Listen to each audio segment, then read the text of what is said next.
Olá! Na nossa aula 5, nós vamos falar um pouquinho sobre a história da saúde, cuidado no Brasil e na questão da Era Chagas, de Carlos Chagas. Histórico da saúde no Brasil, né? Ela data de 1 de maio de 1500, que foi o primeiro médico a aportar no país, que fazia parte da frota de Pedro Álvares Cabral quando conheceu o Brasil, né? E ele era conhecido como Mestre João. Como a gente vem falando, naquela época não tinha nenhuma profissão ainda institucionalizada, né? Então, aquelas pessoas que faziam parte ou eram religiosos, ou eram prostitutas que faziam o cuidado, os curandeiros que faziam, que depois até foram aclamados como bruxos, né, em algumas épocas. Mas aí nós tínhamos o Mestre João. Qual era a formação do Mestre João? Ele era físico e astrólogo.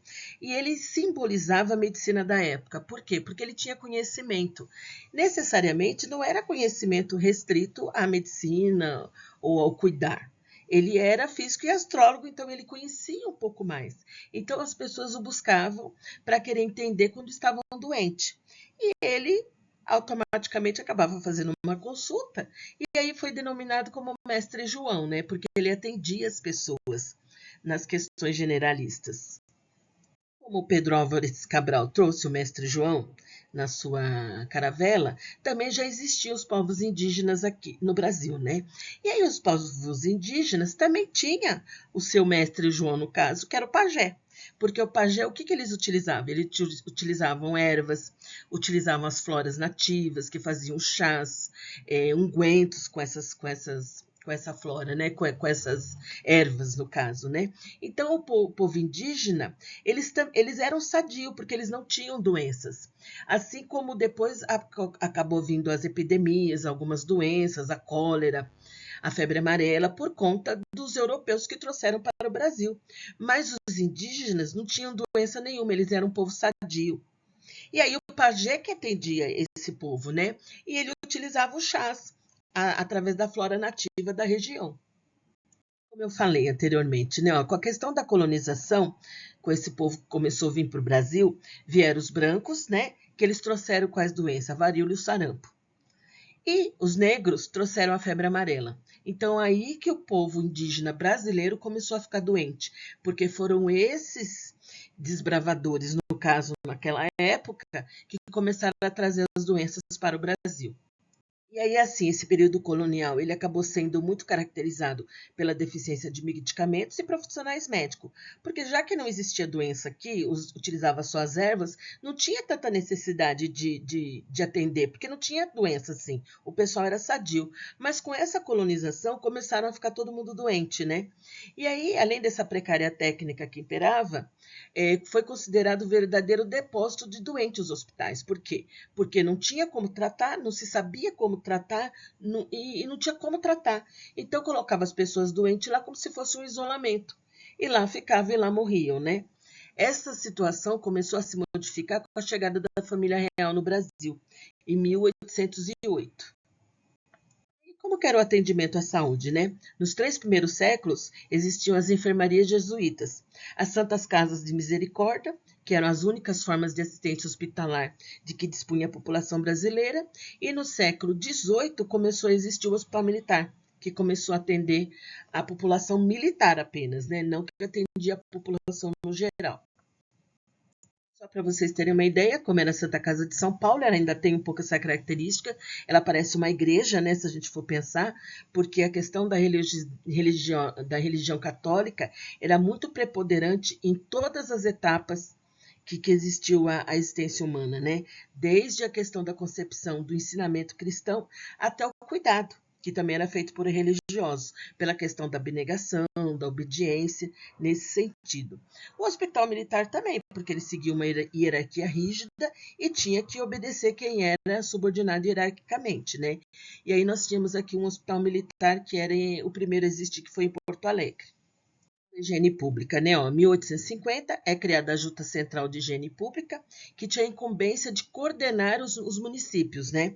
Especialmente atuar no combate da febre amarela, ou seja, o combate às epidemias, né? Que generalizava a doença diante da população.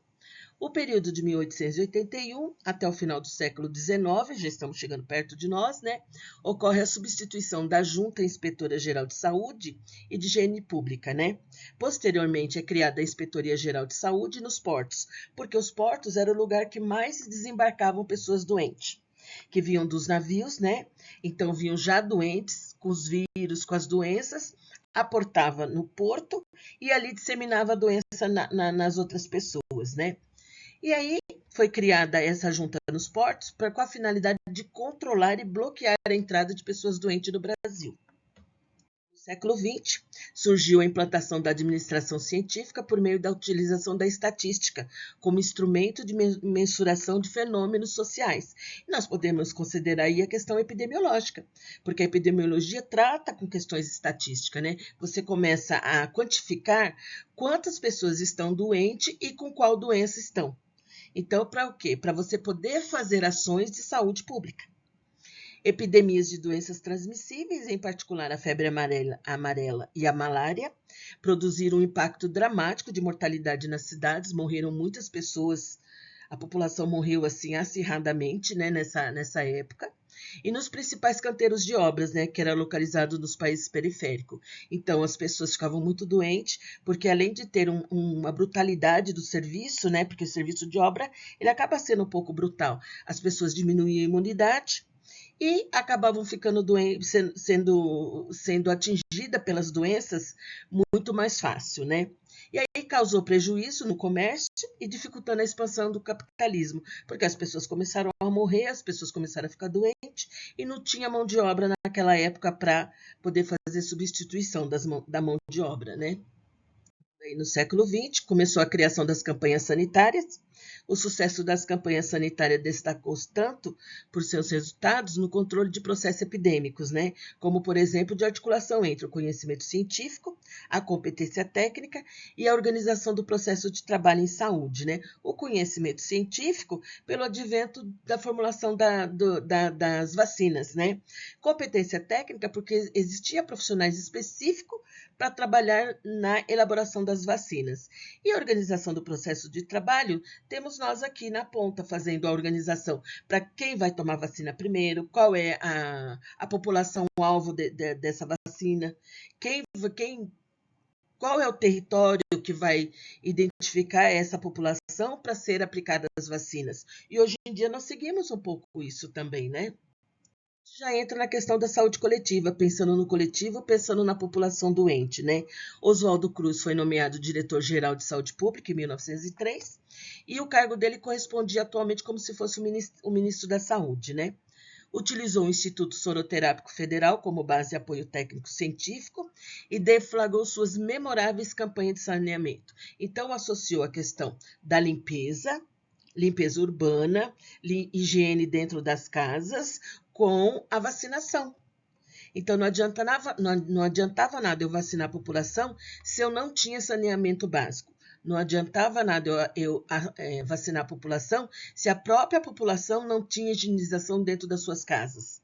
Não lavavam as mãos, a água não era de consumo apropriado, então não ia adiantar vacinar ninguém. Então, isso precisaria ser orquestrado conjuntamente, em todos esse sentido, né? E aí o primeiro adversário do Oswaldo Cruz foi a febre amarela, né? Que angariava no Rio de Janeiro uma reputação de túmulo dos estrangeiros. Por quê? Por que ela ficou com essa reputação? Por conta do porto. Então as pessoas aportavam no Rio de Janeiro, porque tinha um porto de navios ali que chegavam do exterior, né? E ali chegava já com vários estrangeiros mortos. E, de 1897 a 1906, 4 mil imigrantes foram mortos ali por conta de doenças. Já chegaram doentes, por isso que se denominou túmulo dos estrangeiros. Já chegava doente, já tinha que enterrar ali. Por isso que foi denominado dessa maneira, né? Ganhou essa reputação. De Oswaldo Cruz, nós temos aí o Carlos Chagas, né? Que ele assumiu a direção do Instituto em 1917. Em 1920, foi criado o Departamento Nacional de Saúde Pública, então que tinha que atender a população de uma maneira geral, ou seja, a gente já está indo para um atendimento como se a gente pudesse falar que hoje em dia é o SUS, né? Apesar que o SUS foi criado em 1988 junto com a Constituição brasileira. Mas em 1920 já estava se pensando nesse departamento para poder cuidar das pessoas de uma maneira gratuita. Olha quanto tempo levou de 1920 a 1988 para efetivamente ter esse atendimento, né? Percebemos que 50 anos depois foi criado o Ministério da Saúde, né?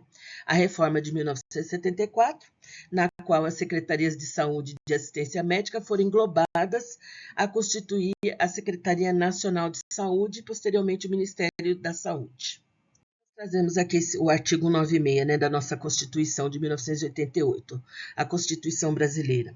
A saúde é direito de todos e dever do Estado, garantindo mediante políticas sociais e econômicas que visem a redução do risco de doença e de outros agravos e ao acesso universal e igualitário às ações e serviços para sua promoção, proteção e recuperação.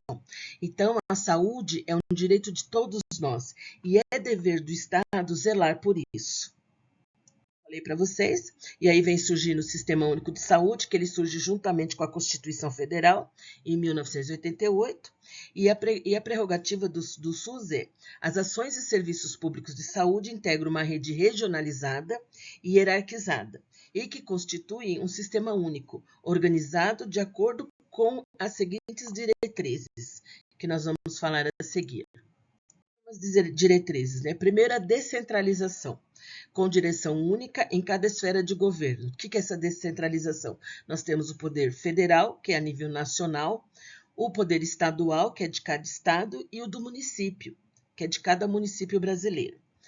O atendimento integral com prioridade para as atividades preventivas, sem prejuízo dos serviços assistenciais. Então, a saúde pública ela vem na questão de prevenir a doença. Porque quanto mais as pessoas são conscientes sobre como não ficar doente, você acaba tendo um ganho grande, porque você acaba desafogando os hospitais, você diminui a questão com custos com medicamento, porque as pessoas começam a prevenir. E para você prevenir, o que você precisa? Orientar. Participação da comunidade, que é tão importante, porque se a comunidade não participar e não aceitar, isso não vai melhorar, né? E aí, o Sistema Único de Saúde, ele é financiado com recursos do orçamento da Seguridade Social, que é da União, que é a nível federal. Também dos estados, do Distrito Federal e dos municípios, além de outras fontes, né? Isso é uma prerrogativa que está na nossa Constituição de 1988. Então, o que nós temos como foco principal do SUS? A concepção do SUS está baseada na formulação de um modelo de saúde voltado para as necessidades da população, procurando resgatar o compromisso do Estado para com o bem-estar social da sociedade como um todo, né? Especialmente no que se refere à saúde coletiva, consolidando como um dos direitos da cidadania, né? Então, o Brasil é um dos poucos países que possui um sistema único de saúde gratuito para a população. Antigamente, o que era preconizado, mesmo no Brasil, né? Só quem tinha carteira assinada que tinha atendimento. Naquela época era o INPS, né? Então, só quem trabalhava com carteira assinada CLT que poderia passar no médico. Os outros morriam. Tanto que na década, se você pegar um jornal aí de 1970, você vai ler uma notícia assim: idoso de 45 anos morre. Então, naquela época, uma pessoa de 45 anos era idosa. Eu já tinha morrido faz tempo. Aí o que acontece? Hoje em dia, não. A questão da mortalidade, o índice de vida do brasileiro aumentou muito. Já estava o IBGE no último recenseamento que ele fez, já estava em 70 e poucos anos, agora já está indo para 90 anos. Então, ou seja, a qualidade de vida mudou, as pessoas têm mais acesso. Pode não ser o ideal, isso é fato, mas tem mais acesso do que se tinha há muitos anos atrás ou nos séculos passados, né? E as pessoas antigamente pensavam assim, ó, meu voto, meu futuro. mas não é. É diante das nossas escolhas, diante das escolhas que nós temos que pensar no coletivo. O meu voto é nosso futuro. Então, nós temos que pensar bem nessa questão, em quem eu vou votar, cobrar dos nossos governantes toda essa situação, né? Porque, senão, cada dia mais o sistema de saúde vai ser sucateado.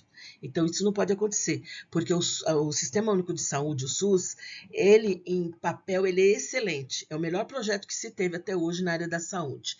Mas, na prática, não é isso que nós vemos. Nós vemos instituições, por exemplo, agora mudou para as UPAs, né? As unidades de pronto atendimento lotadas, feito como se fosse um quartel de guerra, as pessoas ali meio que abandonadas, esperando vaga em outro hospital, pacientes graves entubados que não eram para estar lá, já era para estar numa terapia intensiva, fica aguardando vaga. Então, nós temos muito que melhorar ainda, né? E assim nós finalizamos essa aula.